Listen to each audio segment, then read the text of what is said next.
Nah, ini martabaknya. Siap digoreng. Martabak kentang siram cuko ala dapur Ita Yudis. Wow, mantap.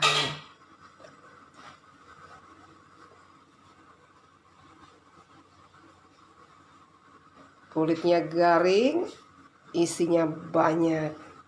Dimakan dengan cuko lemaknya.